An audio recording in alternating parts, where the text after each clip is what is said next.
After spending weeks of analyzing every new Yu-Gi-Oh card release for the past 5 years in a TCG, I broke down which character and series received the most support. But we're not stopping there. This time we're zooming in on ZEXAL. I'll be counting down the top 10 most supported characters from Yu-Gi-Oh! ZEXAL, based on the number of new cards we received over the past 5 years. And now without any further ado, let's get started. Alright, this analysis includes everything from Toon Chaos all the way through Maze of the Master.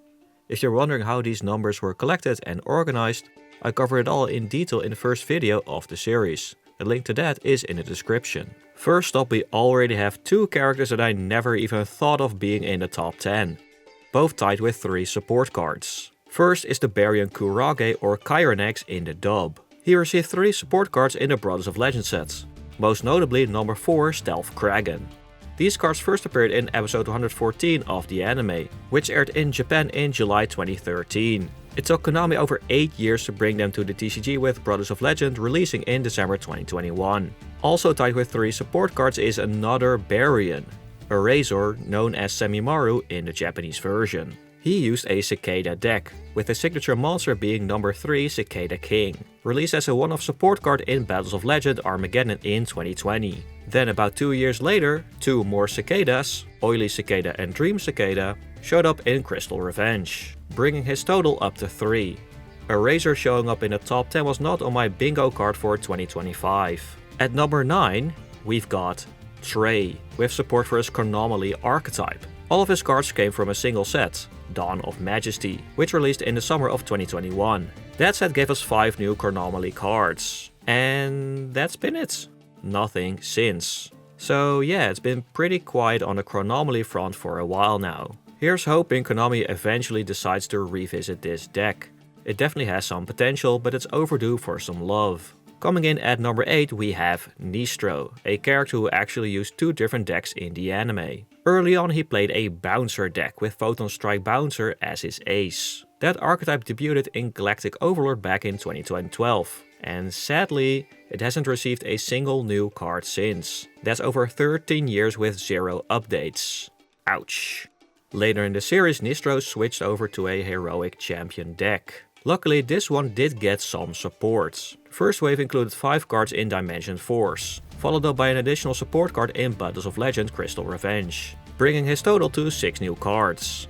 So while the bouncers have been collecting dust, Heroic Champions helped Nistro secure the 8th spot on this list. Let's just hope Konami doesn't wait another 13 years before bouncing back to this archetype with some support. Next up we have 2 characters tied with 8 support cards each, starting with Alito. His Battling Boxer archetype first debuted way back in 2013, with just a couple of follow-up cards released in 2014 and 15. But after that, total silence. That is, until the release of the Fire Duelist pack in 2023, which introduced 7 brand new Battling Boxer cards, marking the end of nearly 8 years with no support.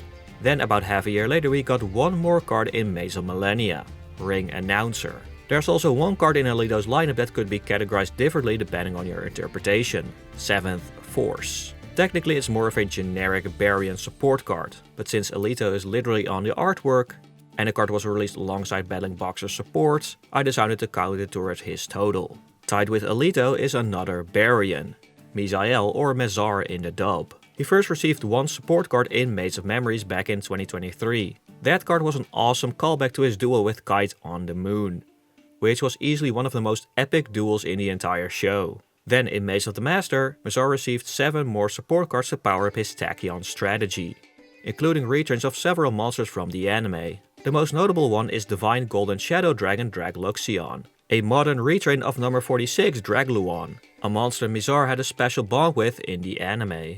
Coming in just ahead of Alito and Mezar with 9 support cards is Quattro and his Gimmick Puppets. Just like Alito and Mezar, he received 7 new support cards in a single set, Infinite Forbidden, followed up by 2 more, 1 in Rage of the Abyss and 1 in Maze of the Master. The support in Infinite Forbidden gave the deck a massive boost, even pushing the deck into competitive territory for a while, thanks to its ability to pull off a fairly consistent FTK. There's also 1 specific card in the lineup that deserves a shoutout, Gimmick Puppet Fantastic's Machinix. Its design appears to be heavily inspired by Quattro himself, A trend I've started noticing more often from Konami. They've been incorporating character design elements directly into monsters, and honestly, I think that's pretty cool. Alright, now let's move on to Numeron 4, which is none other than Don 1000 with his, well, Numeron deck. The first wave of support came in Battles of Legend Armageddon, which finally brought his deck to the TCG, about 6 years after its debut in the anime. Then came Don 1000's second wave of support in Maximum Gold Eldorado, introducing 4 more cards to the archetype. This first wave included his iconic boss monster, Numeronius Numeronia, the first ever rank 13 monster ever created. In total, Don 1000 ended up with 12 support cards, securing his place at number 4. And before we jump into the top 3, there's one more character I want to quickly mention. Me. These videos take weeks to put together, digging through episodes, sorting through card databases, and trying not to fall down a wiki rabbit hole every single time. So if you're enjoying these videos so far, let me know by liking, subscribing, and dropping a comment which character you think deserves more support. And if you notice any cards I might have missed, let me know that too. Your feedback helps me make the data even more accurate for future videos. Alright, back to the countdown with number 3, which is Kite Tenyo, a character who already made the top 10 in my overall anime support ranking. And now, unsurprisingly, he's also one of the top contenders from ZEXAL. Most of Kite's new support came from the Photon Hypernova booster set, which even featured his upgraded boss monster right on the cover. A few more cards trickled into other sets over time, but what really helped him climb the rankings was a long-awaited support from his Yu-Gi-Oh! Arc 5 appearance. 3 cards released in Brothers of Legend. That brings his current total to 18 support cards. But there's more on the horizon. A few Kite related cards have already been released in Japan, but haven't made it to the TCG yet. 3 cards dropped in the OCG's Premium Pack 2025, which came out in December 2024. One of them is number S38 Titanic Galaxy, a new version of Hope Harbinger. The other 2 are spell cards that Kite used in the manga.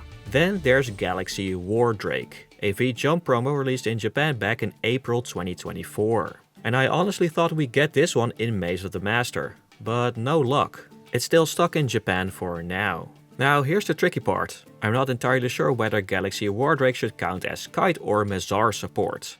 Right now I'm leaning toward Kite, since this card locks you into light monsters for the rest of the turn, completely shutting down Infinity Dragon Schwarzschild, which is Mazar's best starter. But I love to hear your thoughts. Should Galaxy Wardrake count toward Kite or Mazar when it finally hits the TCG? Let me know in the comments. Once all 4 of these cards are released, Kite's total would rise to 22 support cards. Still not enough to grab second place. Because at number 2 is Yuma with 25 support cards. Yuma received a few one-off support cards scattered across different sets, but the bulk of his support came from 2 key releases. Lightning Overdrive, which released back in June 2021, and Brothers of Legend released a little bit later that same year. In total, Yuma currently sits at 25 support cards. The last new cards we received were Draco Utopian Aura from Power of the Elements in 2022, and Utopia Rising from Maze of Memories in March 2023.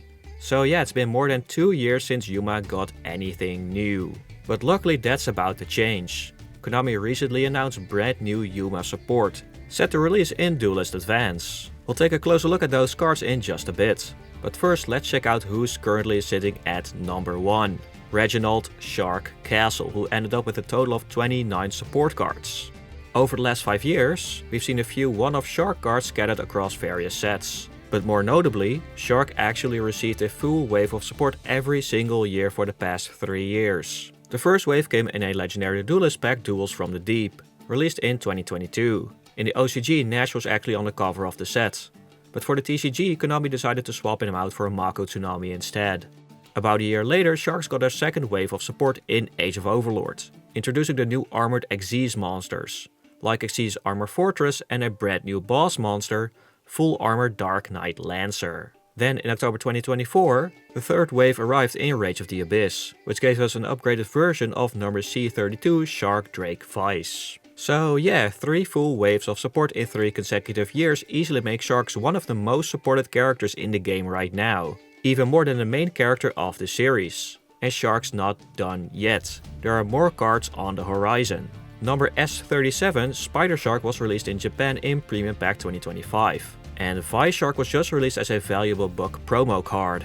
Once those cards make it to the TCG, Shark would rise to 31 support cards. Now let's get back to Yuma and see if he can retake the top spot with his upcoming supports. At the time of recording, the full OCG setlist for Duelist Advance hasn't been revealed yet. But we already know Yuma is getting at least 8 new support cards, and a lot of them are awesome retrained versions of his iconic monsters. There's also one card in Duelist Advance I'm still unsure how to categorize. Heroic Champion Magnum Excalibur. Earlier in the video, I counted Heroic Champion support toward Nistro, but Magnum Excalibur is being released alongside Yuma's new cards. And while it doesn't directly support his archetype, Yuma did use the original Heroic Champion Excalibur in the anime. He even got it from Nistro. So depending on your interpretation, this card could be counted toward either Yuma or Nistro. What do you think? Should Magnum Excalibur count as Yuma support since he used it in the show, or should it stay under Nistro, since it's technically part of his archetype? Let me know in the comments. I'm curious where people land on this one.